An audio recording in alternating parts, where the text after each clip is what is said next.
Você sabe reconhecer quando um texto é fake news? Não sei. Com uma leitura muito bem atenta, você pode perceber se aquele texto é verdadeiro ou falso. E se você quer saber como, venha comigo e vamos subir o monte. Para começo de conversa, vá logo para o título. Geralmente é um título bombástico, é algo que vai chamar sua atenção. Ele pode vir em caixa alta, mas ele vai ter um apelo muito emocional e vai criar o medo em você. E um exemplo que eu trago já está aqui do lado. Há muito tempo em São Paulo disseram que tinha nascido um bebê demônio. E a gente sabe que tem uma sociedade religiosa e não é de hoje. E quando você coloca que nasceu um bebê demônio, você cria medo em todo mundo. Diziam que a criança já tinha nascido falando, ameaçando a mãe e os médicos que estavam ao redor dele. Ó, como uma notícia construída para fazer você e a gente ter medo de alguma coisa. Mas eu começo falando dessa notícia para poder mostrar que fake news ou mentira não é de hoje que existe. Já existe há muito e muito tempo.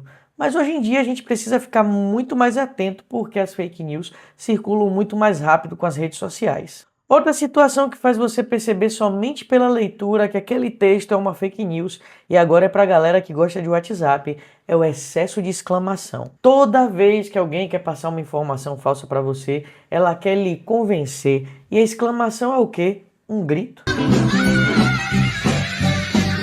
Então quando você coloca muita exclamação, você está chamando a atenção. Olha para cá, isso aqui é real. E quando não se tem muita exclamação, coloca um texto em negrito. Então tem umas partes que se destacam para chamar sua atenção. Olha essa conversa aqui no WhatsApp para você ver. Outra coisa que você vê muito, e aqui no YouTube tem bastante, e em alguns jornais também que circulam em redes sociais que eu vejo, é o título divergente da notícia.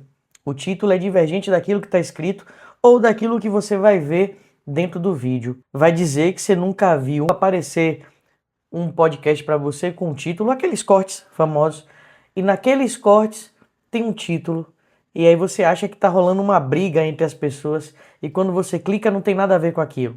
Aquilo foi um golpe, aquilo é sabor notícia. E também tem algo muito perigoso que eu tenho visto muitos jornais fazendo, que é o quê?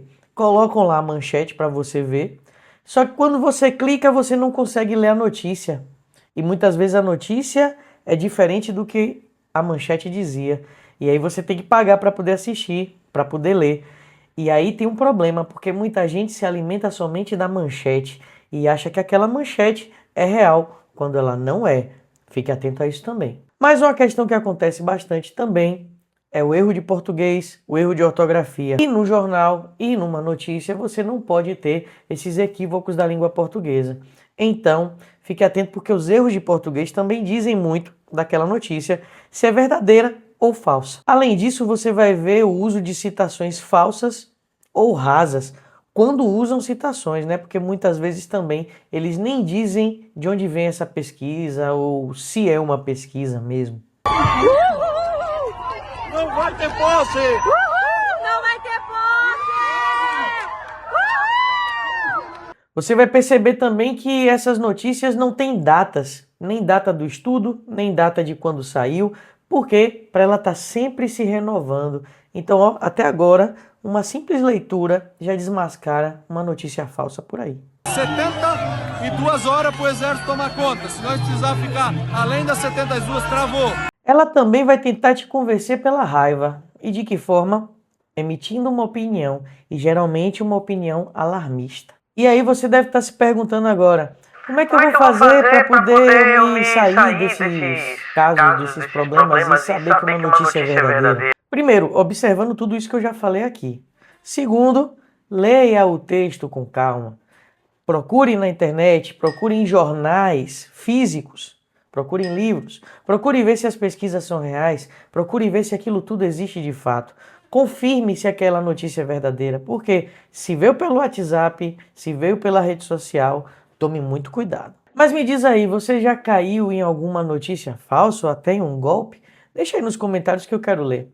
Bom, vou ficando por aqui e eu espero que você leia mais e se aprofunde na sua leitura para não cair em outros golpes. Meu nome é Anderson Rabelo, professor de português. Esse é o Monte de Letras e vamos subir o monte. Fui!